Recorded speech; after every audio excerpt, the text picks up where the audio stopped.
So you heard what John Avalon had to say about that.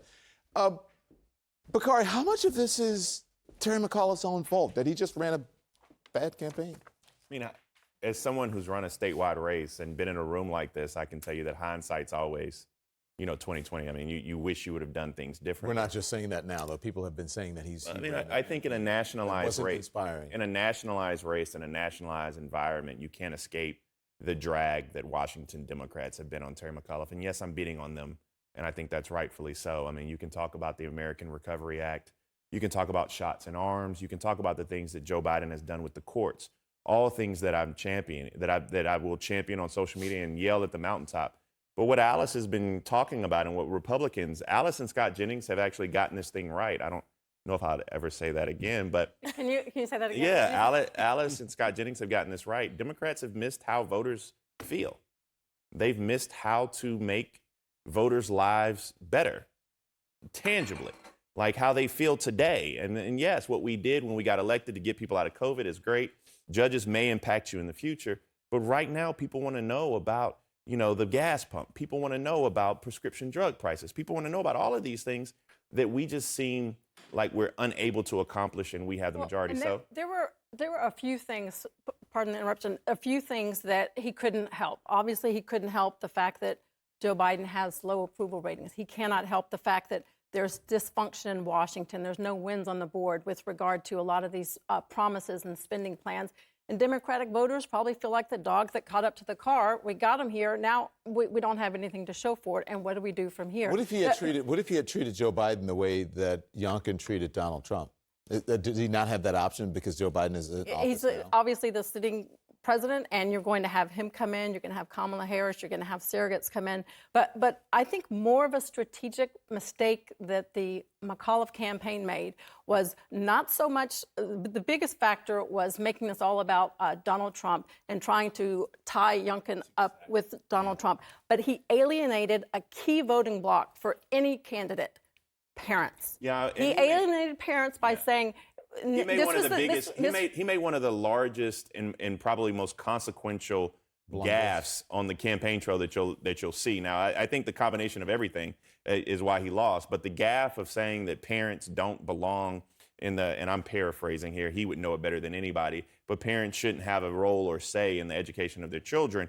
That's one of the more consequential gaffes that you'll ever see. But isn't that something that you can clean up? Like, I misspoke. That's not exactly what I meant. But he didn't do that. He doubled down on it and took several days until he realized that poll tested really badly before he decided he was going to change his mind. But that was really what he was thinking. He just made the mistake of saying it out loud. And parents realized that. They were pissed, and they looked somewhere else, and they voted for Youngkin. What one pollster that I was talking to tonight said was pretty much that Democrats misread how frustrated parents were about having their kids miss 2 years of school, and about the COVID closing down the schools, and then McAuliffe's reaction to it, and the fact that, look, McAuliffe had a platform out there. He had progressive policies that he was running on, but at the end of the day, Democrats didn't have a forceful response to what Youngkin was presenting in terms of education and in terms of what he was saying he would do with school choice. And, some of Biden's pollsters will even tell you that if you don't have a full-throated response to what Republicans are running on, name it, the issue, whether it's immigration, the phantom of critical race theory, or something else, then Democrats are going to falter and they're not going to do as well because there was not an aggressive response on it. McAuliffe also had to deal with the fact that pretty much what voters are saying is that they still feel like the environment out there in the country is pretty terrible and that there still is a crisis that the country is dealing with. And given that, they're going to blame who's in power. I have someone who is on the ground who I know there is saying about McAuliffe that Democrats need to find someone who can win, who can speak to a diverse coalition and expect a diverse coalition to turn out for someone. Yeah, and that's what I said. I don't believe that, but here's where I think that they're right. See, I'm not saying that that person can win, but they have to speak to the issues. I'm down here, and McAuliffe did not move any of their Democratic friends to go above and beyond. Okay, so correct. That part's correct. The first part I don't agree with. Is not correct. I mean, I would say, look, we all know Terry McAuliffe. He worked at CNN and sat at one of these panels with one of us, at one time or another. He's a very good politician, okay? But they absolutely miscalculated on the school issue, and they absolutely miscalculated on the Trump issue. We have seen Trump being beaten in the media, notably so, and deservedly so in many ways, for the past 4 years. Trump is out. Biden is in office right now. Every piece of mail that we received at my house. I want everyone to hear that. I want Democrats and Republicans in the news media to hear that. Trump is out. I've been saying Biden that every single day. I mean, but that's the fact, right? Democrats don't necessarily want to acknowledge that, but the fact is Trump is not in power right now.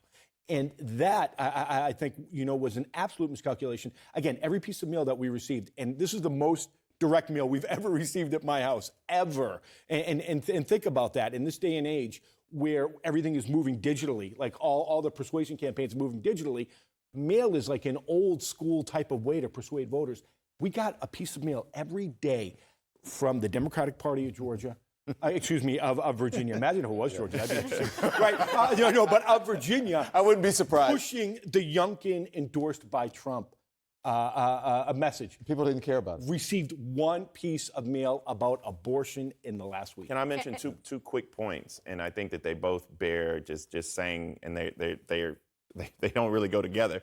But the fact that we're having a conversation about Terry McAuliffe losing an election and that being a rejection of progressive politics, Terry McAuliffe and progressive politics, that ain't really a thing that meshes really well together. So that's when politics gets a little funky and Democrats really have to take a step back and look. That's first.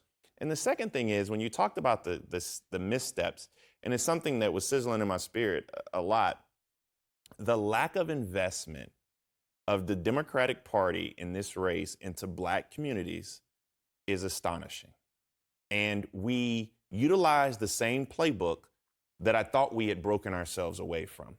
Just this weekend, you saw all the articles. I don't know. I think Politico wrote one as well that said Terry McAuliffe's bringing in Jim Clyburn. He's the savior. He's going to make sure those black voters to come out. We wait till the day before. We wait till the week before. But I was talking to some of my friends who do black media buys, and they were talking about minimal, $100,000 buys on black radio, how they weren't doing this and that.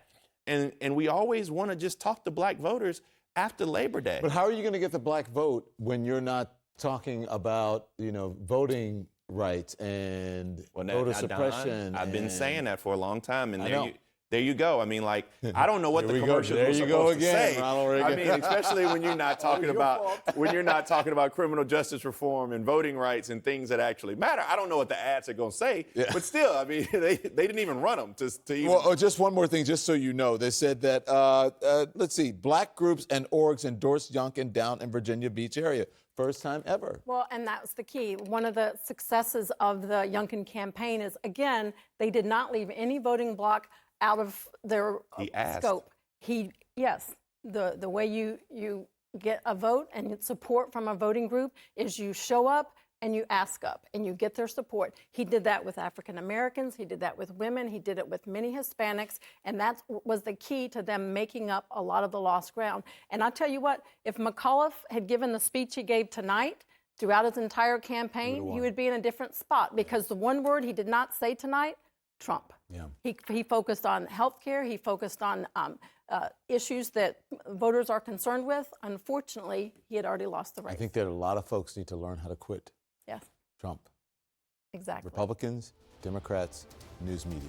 The race for governor in New Jersey, a dead heat. What does Harry Inton, our senior data reporter, do you call yourself a senior data or data reporter? Whatever, man. I don't care. Inside numbers. Next.